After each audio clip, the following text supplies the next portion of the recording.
Today we're going to show you a cute little tree, very simple, very basic watercolor techniques, and hope you have some fun with it.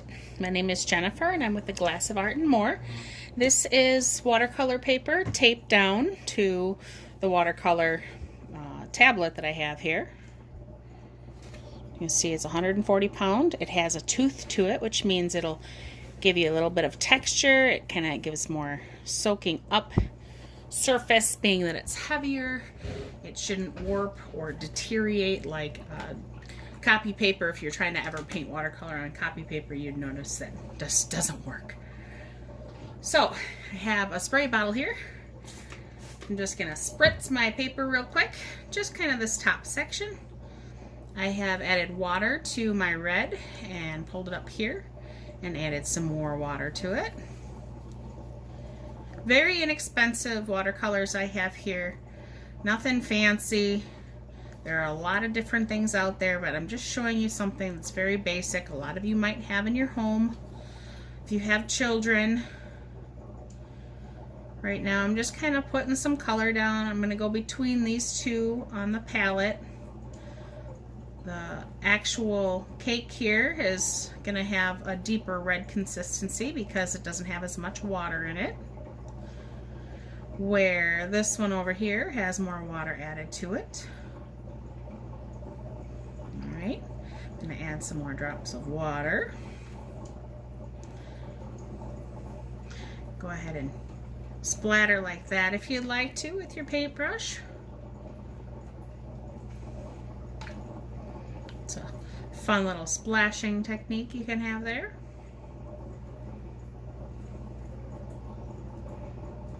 You notice when I'm touching areas that weren't covered in water before, the paint kind of runs to it and bleeds. Now I'm going to take my canvas here and I'm just going to tip and turn and move that watercolor around the page. If it goes off, that's okay.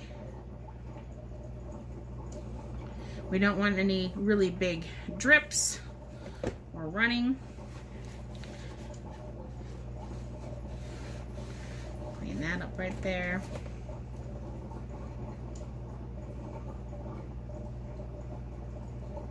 And shake it a little bit if you want. You have a straw here. Make some of it go off and blow lightly.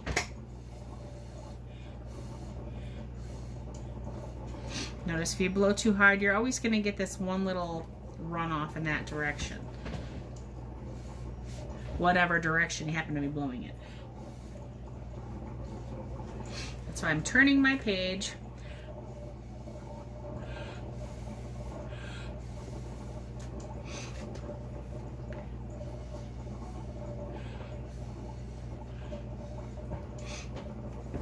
Alright, now I don't necessarily want those like that.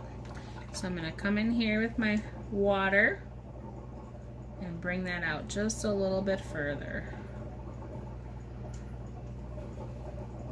So those kind of become more tree-like and less just weird blob areas. Alright. So I'm making my tree top slightly larger. Go ahead and add some more color in there. Okay, there's a lot of water sitting on this page, so if you have a hair dryer and you want to use it to dry this off, you can. But with all this extra water sitting here, it's going to do the same thing you did with your straw. So you might want to lightly take a piece of paper towel and just blot up some of those really watery areas. Now, while you're doing this, it's also going to lift some of that color, so you might have to go back over and add some more color. I'm going to use my hair dryer real quick, so excuse the noise.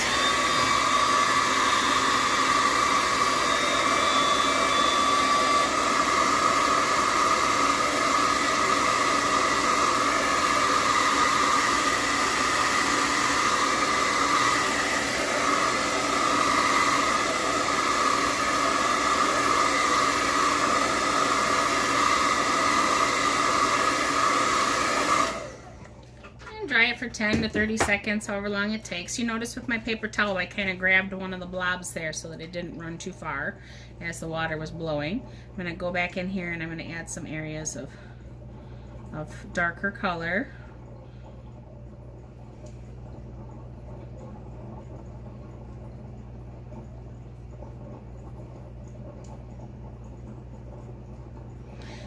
Go in here with my water on my paintbrush and kind of move those around a little. You could come back in with your spray bottle if you like. That'll give it another look. Spritz it a little.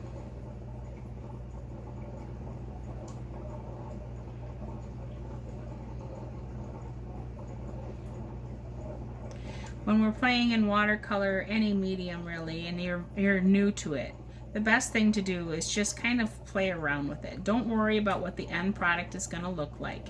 You can always make another one and try to work on getting it to the way you want. But when you're just learning a new technique, you're going to want to just play around with it for a while. I'm going to use my hair dryer again. Excuse the noise.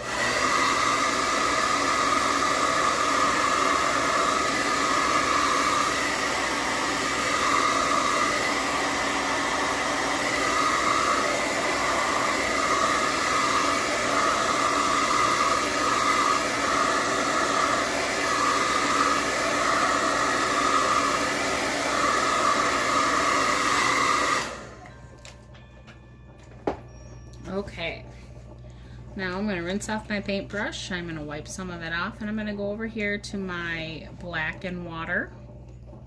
I'm going to dip back in my water here and make it a little bit more liquidy. Kind of dry it off with my hair dryer. Now, if you want a gray color, the more water you add, the lighter it's going to be. If I was to put a little over there and just mix it up. More water, more water, more water. You'll notice it's very light in color. I'm going to go ahead and add a big fat trunk through here.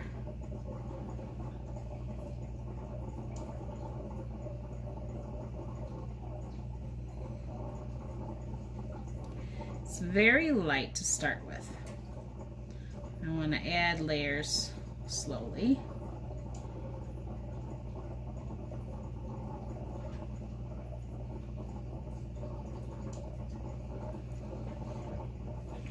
Dry that with your hair dryer,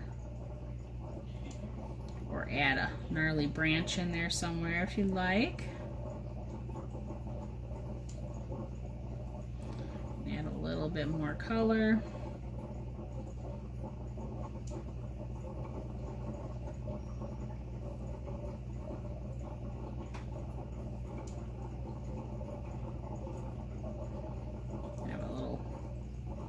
Broken off guy over here.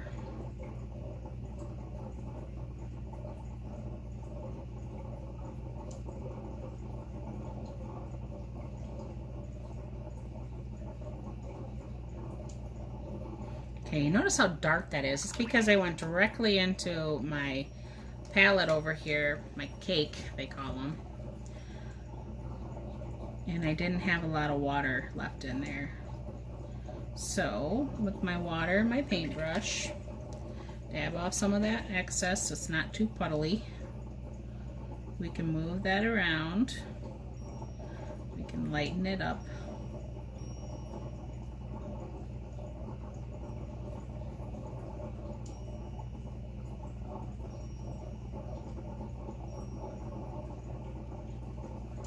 You can also lighten it up again with the paper towel. See if you do that. Wipes it all the way up. You can go back in and add more later.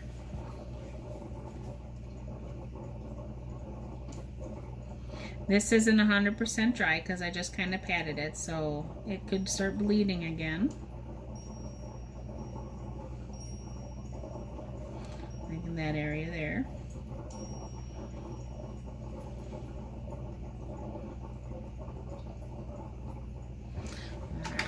Rinse out my paintbrush. I'm going to drag some of this color down.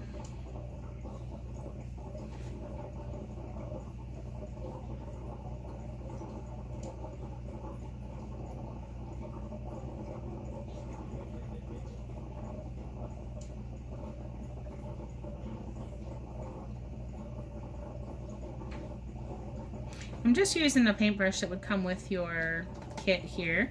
But if you have other paintbrushes, you can experiment with the paintbrushes as well.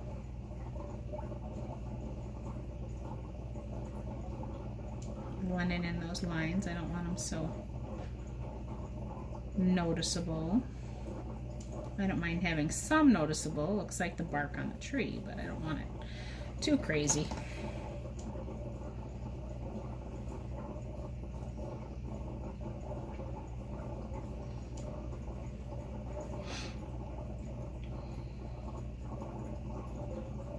Alright, so I'm going to have this guy over here. I'm going to have a branch coming up over here, going in this way. We're going to try to force a branch. And when I say force, because we're going to be using another technique here in a little bit. So I want to bring this guy up this way.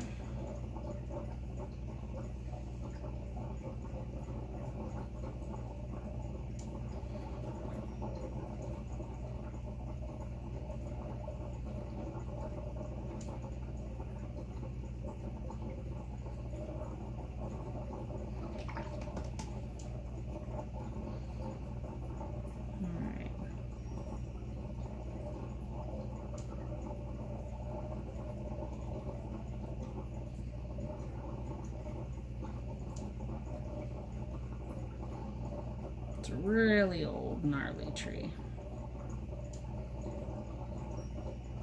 I'm going to use my dryer on this so I can dry that well.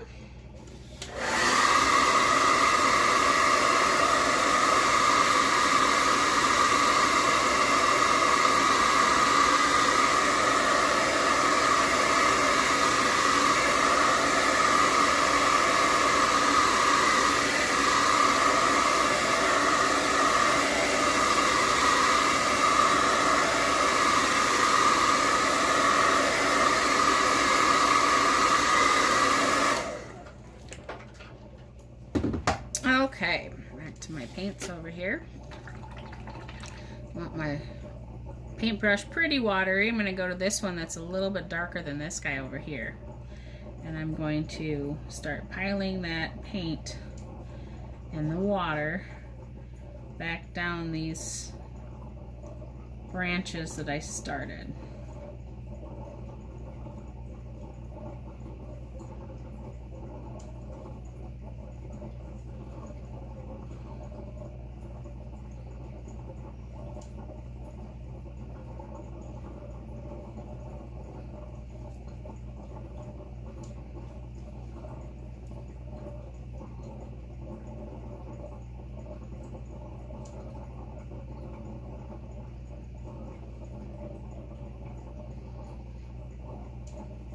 Now by doing this, I'm going to force the colors in the directions that I want them to with my little streaks, like this guy over here, when I start blowing with my straw. You might want to just do one little section at a time. As you'll notice, it does soak into the paper.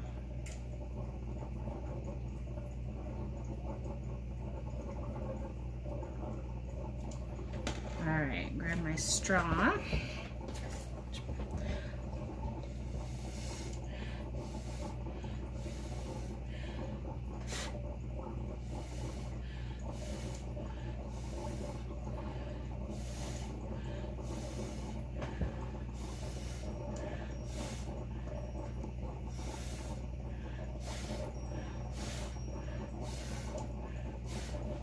And what a fun way to make the branches go up and out of there.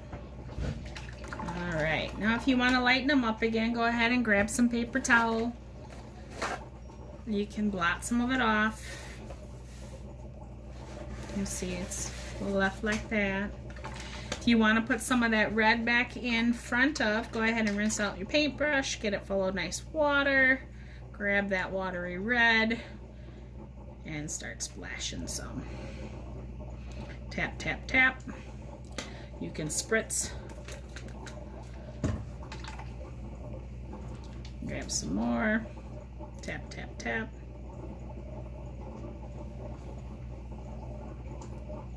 It's not a realistic looking tree, but it is fun.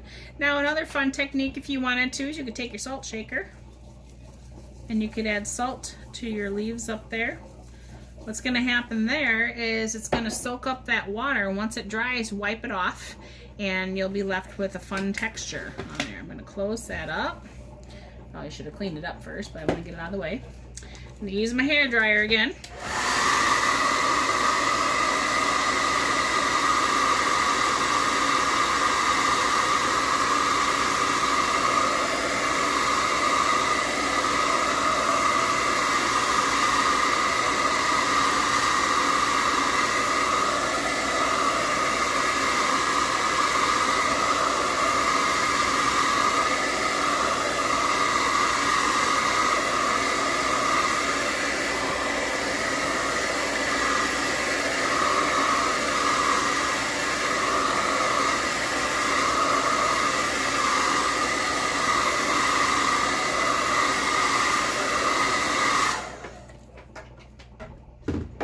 I'm going to wipe up some of that salt. So I'm just going to take a paper towel here.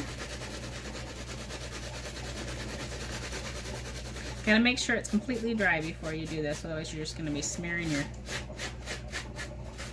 colors around.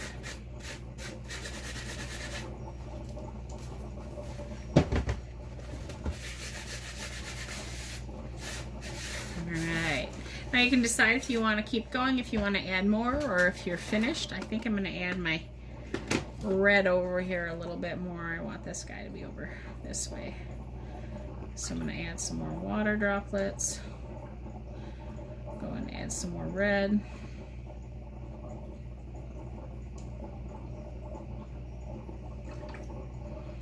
Come over here. My water is getting pretty black because of the darker color I had on there earlier, the black obviously. So if you want to change your water frequently, go for it. Bring this down here some.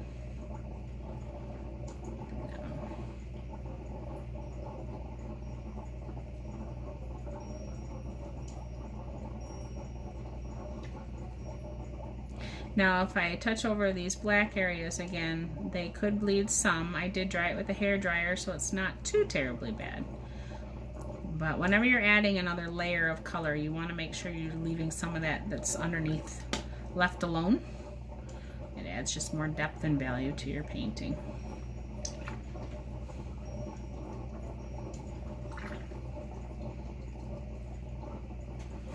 Or you can spritz again, whichever way you want to do it. You'll notice it gives you a different look. Blot up some of that color.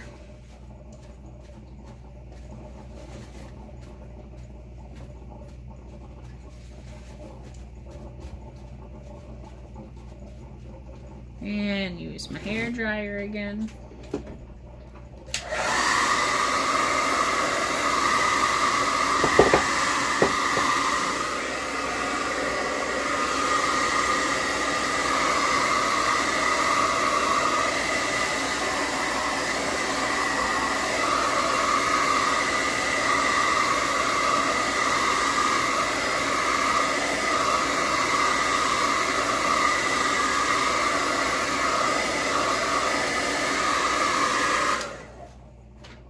We have our fun, crazy tree. You can grab a little pencil here and sign the bottom.